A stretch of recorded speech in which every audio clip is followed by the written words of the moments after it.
Donc voilà, alors j'ai le plaisir d'introduire la prochaine présentation qui va être assurée par Madame professeure Mounia El-Ouedni, qui est professeure de pédiatrie et chef de service d'immunohématologie et de greffe de cellules souches hématopoïétiques au Centre national de greffe de moelle à Tunis. J'ai le plaisir de connaître beaucoup d'hémato-greffeurs au Centre national de greffe à Tunis, mais pas les pédiatres, je suis désolé. Et c'est un immense plaisir de vous connaître même à travers un ordinateur et j'espère qu'on aura le plaisir de se voir ultérieurement. Voilà, donc Madame professeure Lodini va nous parler d'expériences tunisiennes sur les greffes de cellules souches hématopoïétiques dans les déficits immunitaires primitifs à Tunis. Merci.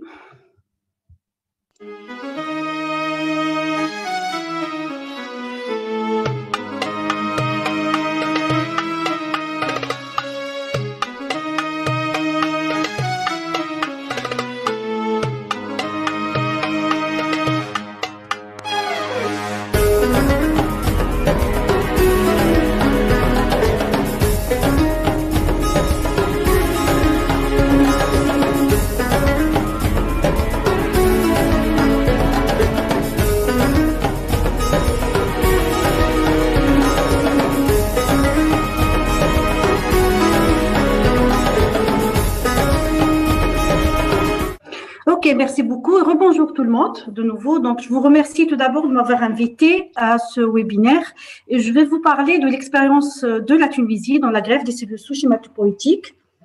En fait, ça c'est mon agenda. Donc, je passe. Donc, en fait, l'unité de greffe de pédiatrie. Je commence par l'unité d'immunohématologie pédiatrique. Ça a été créé en 1998.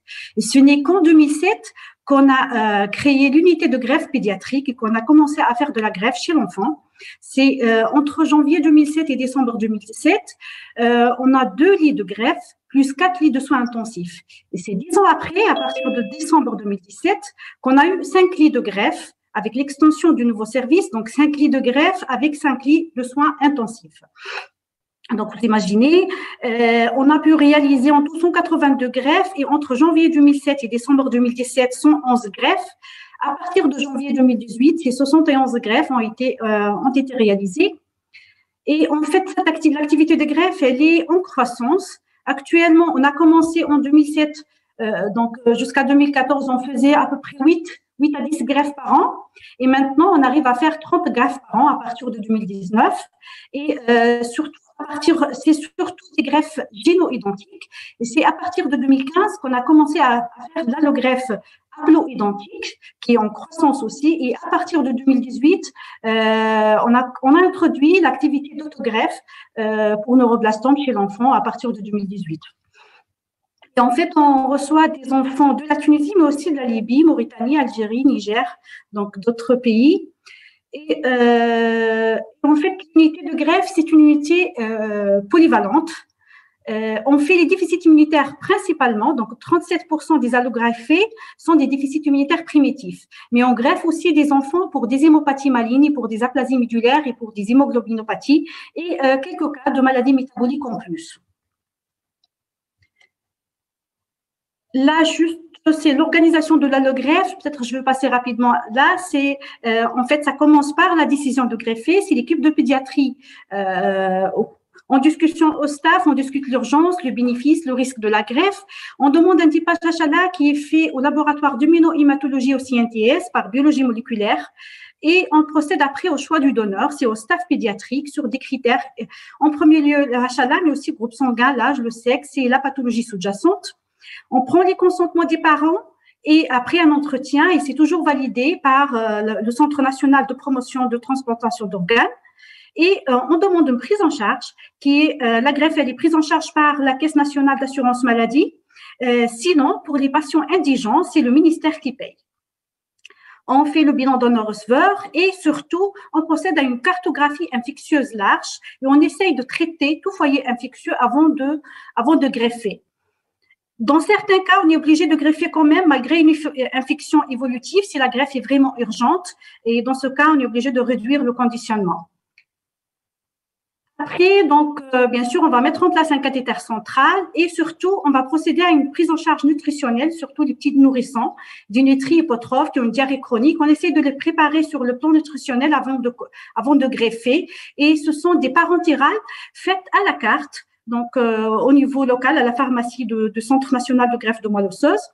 Avant l'entrée à l'unité de greffe, on procède à un entretien avec l'hygiéniste, diététicienne, surveillante pour tout ce qui est mesures d'isolement, d'hygiène et de régime.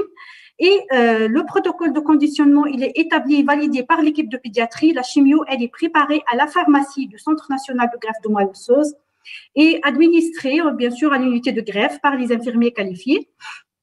Le prélèvement de moelle, ça se fait par l'équipe de pédiatrie AG0, sous AG ou RACHI, et ça se fait au bloc du Centre national de greffe de moelle. La préparation du greffon, une fois prélevé, c'est au Centre national de transfusion sanguine. Il y aura la manipulation, déplasmatisation, des érythro-filtrations, contrôle bactériaux, comptage de CD34 et ainsi de suite. Et la greffe, donc ça se passe sous flux laminaire à l'unité de greffe pédiatrique. Et c'est parti, le monitoring de l'aplasie, des traitements immunosuppresseurs, dosage de la cyclosporinémie, 2 fois par semaine, monitoring des PCR virales, recherche toxicité, GVH, MVO, les complications et ainsi de suite. Après, là, c'est un exemple de fiche de greffe. Une fois le checklist vérifié, le patient il est prêt à l'entrée à l'unité de greffe. Et il va commencer, là, c'est l'exemple d'un patient âgé de 7 mois qui a été greffé en 2018, je crois, pour un syndrome de Wiskott-Aldrich. Il a 6,5 kg. Et c'est l'entrée en unité de greffe. Il va commencer son hyperhydratation, la prophylaxie anti-infectieuse, le solvant pour la prophylaxie de la maladie veno-occlusive. Et le conditionnement ici, c'est à base de fludarabine et bisulfate, c'est une greffe géno-identique.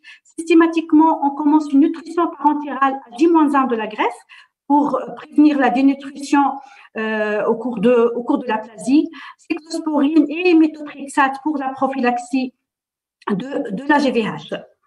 Et après, bien sûr, c'est la surveillance de la cyclosporinémie, surveillance des PCR virales hebdomadaires. Une fois sortie d'aplasie, sortie stable, indépendance des transfusions et des traitements intraveineux, le patient est prêt à la sortie, donc il va être suivi à la consultation externe de pédiatrie. Au début, c'est une consultation hebdomadaire jusqu'à 3 mois, puis on espace un peu. Au-delà de 1 an, c'est une consultation tous les 3 mois, et puis au-delà de 2 ans, c'est tous les ans. Un examen clinique, un bilan biologique hebdomadaire. On va surveiller aussi les risques de réactivation d'infections surtout virales par des PCR virales durant la phase d'immunosuppression, et c'est au moins 6 mois post-greffe. Et puis, on va suivre la reconstruction immunitaire par des sous-populations lymphocytaires, un dosage pondéral des immunoglobulines, et on va procéder à une perfusion des substitutifs d'immunoglobulines si indication. La vaccination, la revaccination est programmée à partir de 6 mois post-greffe et on fait un suivi régulier du chimérisme par biologie moléculaire. Voilà, donc les résultats, globalement, il y a 95,6% de prise de greffon et on a eu 6 cas de rejet primaire, soit 4%, et 6 cas de rejet secondaire. Globalement, kiff-kiff, la survie à 5 ans, elle est de 82% et la survie sans événement, elle est de 71%. Et ce qu'on a constaté, puisque c'est, comme j'ai dit, c'est une unité polyvalente, donc la meilleure service a été notée avec les hémoglobinopathies arrivant à 100%, suivies par les hémopathies malignes et en fait on greffe des petits nourrissons pour des leucémies. Ça arrive à 80% pour tout ce qui est aplasie médulaire, surtout des anémies de Fanconi. La survie est de 76%. Et bien sûr, les greffes les plus difficiles, ce sont les greffes des déficits immunitaires et surtout qu'on s'adresse à des petits nourrissons, à des jeunes nourrissons. Donc, la survie a été de 66,7% globalement. Et pour les maladies métaboliques, la survie était de 66,7%. Donc, les différents déficits immunitaires greffés, en fait, il s'agit essentiellement de défauts à la classe 2. C'est 20 cas, c'est le déficit prédominant. Sinon, on a greffé des skills, des omènes, on a greffé des anomalies de la phagocytose, donc 3 cas de granulomatocyte chronique, 3 cas de déficit on a la faim, des osteopétroses, des syndromes de Wiskott-Aldrich, la lymphohistiocytose familiale, 3 cas, et les autres, c'est 1 cas pour chaque déficit. On a greffé un orail, un déficit de récepteur de l'interféron gamma, un DOC8, un grécélie, neutropénie congénitale sévère par mutation ILAN qui résiste au GCS, c'est un syndrome de Wiskott-Aldrich, un déficit en ADA2, un XIAP et un déficit en LRBA. Donc, c'est un peu hétérogène le groupe. Après, donc, le délai entre la greffe et le diagnostic, c'était à peu près 9,5 mois et ça va de 1 mois jusqu'à 15 ans. Et l'âge médian au moment de la greffe, c'était 14 mois. Donc, on s'adresse surtout à des nourrissons. 50% étaient âgés de moins de 14 mois au moment de la greffe et ça va de 3 mois jusqu'à 16 ans. 75% étaient greffés en géno-identique et 25% en haplo-identique. Et la source, c'était la moelle, dans tous les cas. Le conditionnement, essentiellement, on n'a pas conditionné initialement les skids, maintenant on conditionne, mais essentiellement, c'est le busulflex et la fludarabine, chez la plupart des patients. La sérothérapie est associée dans 10% des cas. Dans des cas séparés, on a donné du melphalan pour une mélodysplasie qui a compliqué un syndrome de Schwarzman, on a donné du Tiotepa, Maptera récemment, on va en parler après, et busulflex endoxan, c'est auparavant, donc 26 cas, c'était surtout avant 2010. La prophylaxie de la GVH, essentiellement, c'est l'association cyclo plus méthotrexate pour les greffes géno-identiques et c'est l'endoxan post-greffe cyclosporine et Celcept pour les greffes haplo-identiques. Là, c'est en fait, en tout, on a eu 91,6% de prise de greffant. Et chez les patients, bien sûr, atteints de déficit immunitaire, je parle. Et la reconstitution des neutrophiles, ça a été en moyenne vers 20 jours après la greffe, reconstitution des plaquettes vers 23 jours en moyenne après la greffe, 32,2% d'infection virale, on a eu 42% de GVH aigu, grade 2-3, GVH chronique moins, 13,7% des patients. On a vu des cytopénies auto-immunes arrivant à 6% des patients, des microangiopathies thrombotiques chez 5% des patients et surtout des maladies veno-occlusives chez 15,6% des patients. Le rejet de greffon a été observé chez 6 patients, 9,3%, et la mortalité liée à la greffe à 5 ans a été de 21%. Les décès étaient relativement précoces, en moyenne vers 2,3 mois après la greffe, et ça va de 0,3 mois jusqu'à 8 mois post-greffe. Et le recul est de 36 mois, et ça va de 1 mois jusqu'à 13 ans de suivi post-greffe pour déficit immunitaire. Là, en fait, on a noté une amélioration nette de la survie les 10 dernières années. Et la survie globale a été auparavant, avant 2010, elle était de 30%. On est actuellement, après 2010, à 75% de survie après allogreffe pour déficit immunitaire. La survie sans événement a passé de 27,5% à 66,7% après 2010, avec une P significative à 0,09.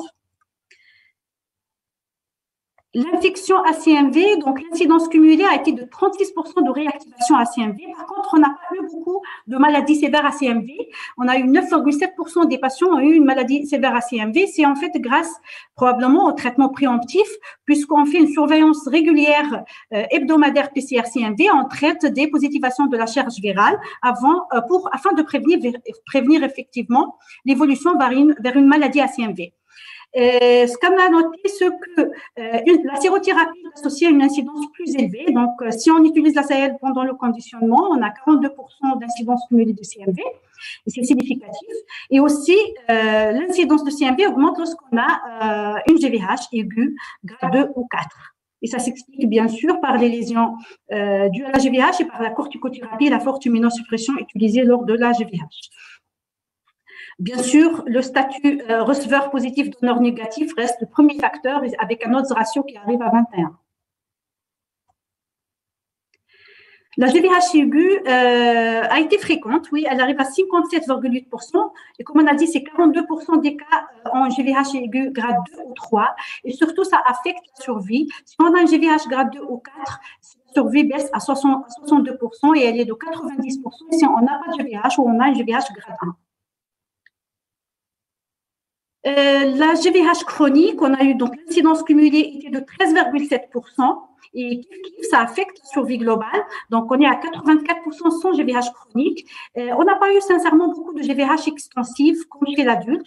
Donc, même la plupart des GVH chroniques qu'on a vus, c'était des GVH qui ont évolué favorablement. On a eu 2 cas de GVH pulmonaire et qui ont évolué favorablement. Après, donc, quels commentaires? On a, malgré tout ça, on a des défis, bien sûr, à battre en Tunisie. Et le premier défi, c'est comment améliorer la survie des patients atteints de DFOH à la classe 2, puisque c'est un déficit immunitaire qui est relativement fréquent en Tunisie. Donc, on doit améliorer la survie de ces patients. C'est le premier défi. Et en fait, jusqu'à maintenant, on a greffé 20 cas de DFOH à la classe 2. Et c'était l'âge l'intervalle entre la greffe et le diagnostic, en médiane, c'était 7,5 et ça va de 2 à 76. Et l'âge au moment de la greffe a été, l'âge médian, c'était de 19 mois et ça va de 6 jusqu'à 90. Les donneurs, c'est en géno-identique dans tous les cas. On n'a pas encore essayé la greffe haplo-identique dans le DFOH à la classe 2. On n'a pas encore greffé en haplo. Donc, il était greffé en géno-identique. La greffe de moelle est la source, la principale source, et le conditionnement, c'était à base de fludarabine à partir de 2010. Donc, 25% ont reçu de la cyclophosphamide, c'était avant 2010. Prophylaxie de la GVH, c'est cyclosporine plus MTX. Et on a eu une prise de greffon chez 18 patients parmi 20. Donc, 90%, ils ont bien pris le greffon avec une reconstruction en neutrophile vers 17 jours post-greffe, une reconstruction en plaquettes vers 23 jours post-greffe. Et on a eu quand même un taux élevé de GVH, 65%, mais qui était dans la plupart des cas, et presque tous les cas, d'évolution favorable chez 13 patients. On a eu 2 cas de maladie veno-occlusive et on a eu jusqu'à 40% de réactivation CMV. Donc, comme on a dit, la prise de greffon a été chez 18 sur 20, donc 2 patients ont eu un rejet de greffe sur 20. Et surtout, on a eu 8 décès sur 20. Et la première cause de décès dans les DFOH à la classe 2, c'était les infections virales. Donc, 25% des patients décédés par infection virale. Si on sépare avant 2010 et après 2010, donc avant 2010, la survie était de 20%.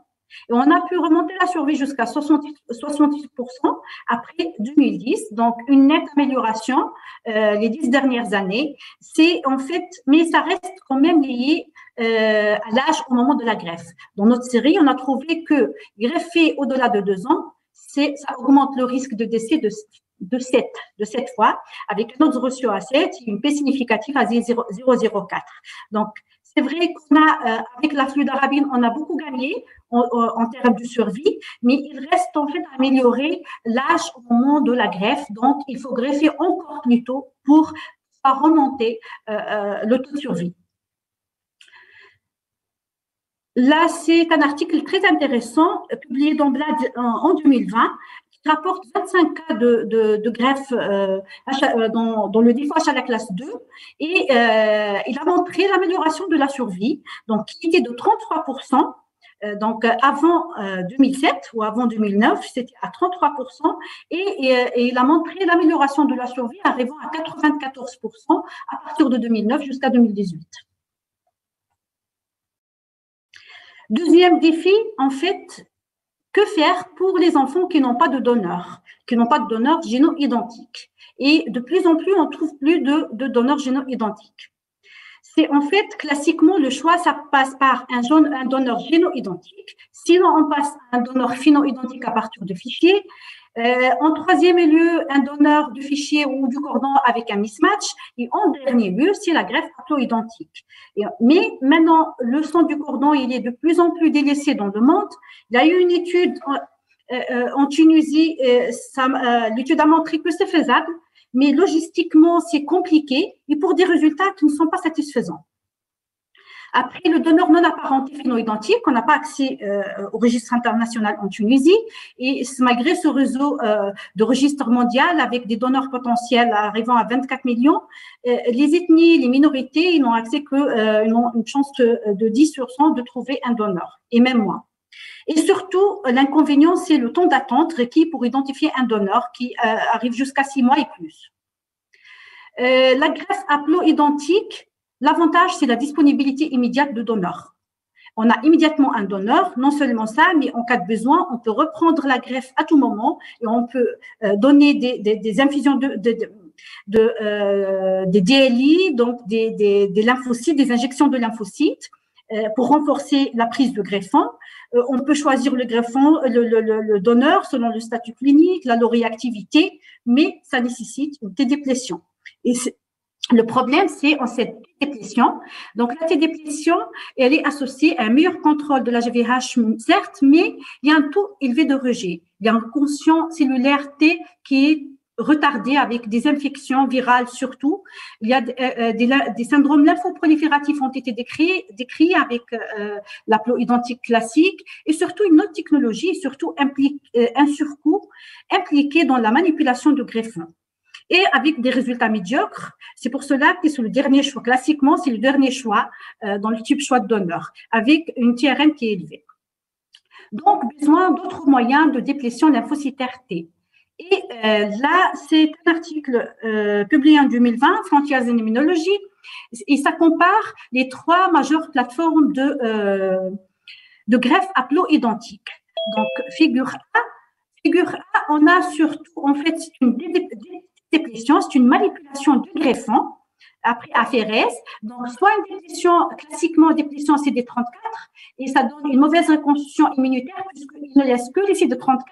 Un peu mieux la déplétion CD3, donc ça va épargner en plus les NK, les cellules NK, et beaucoup mieux, bien sûr, c'est la déplétion alpha-bêta-TCR, va épargner en plus des CD34 NK, les gamma-θ qui sont importants dans l'immunité anti-infectieuse et la déplétion des cellules naïves, les CD45-RA, qui va épargner en plus les cellules T mémoire importantes pour l'immunité anti-infectieuse.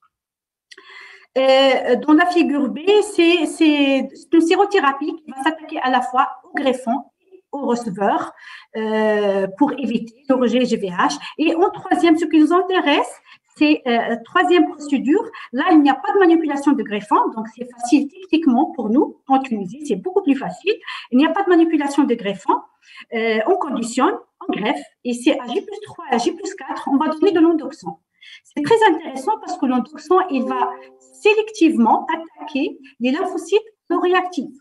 Il va épargner les CD34 et il va épargner les lymphocytes régulatrices. Donc, on aura théoriquement une reconstruction immunitaire plus rapide et une prise de greffon et un risque moindre de GVH. Voilà. Donc, cette procédure a été utilisée auparavant, donc initialement, pour des patients plutôt adultes, dans des hémopathies malignes et dans des aplasies médulaires chez l'adulte, un peu moins chez l'enfant. Et de là, l'idée donc a commencé de greffe haploïdentique chez l'enfant en Tunisie.